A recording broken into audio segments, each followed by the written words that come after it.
nagpuan ka mo sir ning 25 baga no sabi. Yes, yes. Tapos siguro sa first year nindo diamond din muna nag-boom. Ano ba ang panahon na nag-peak si pagdakol kang members?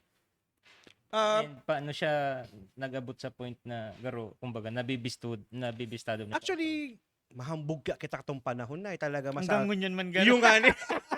Pero araw mo daw sa hapot mo na kung na rin nag-peak. It was the peak of the JCI during the term of 2011 kasi kami ang nagpa-fund run sa Iriga. The first ever we organized the fund run. Kapagalan. Yes, pero kam panahon mayo pa ka nagpa-fund run which is marathon pala Kamsur Marathon.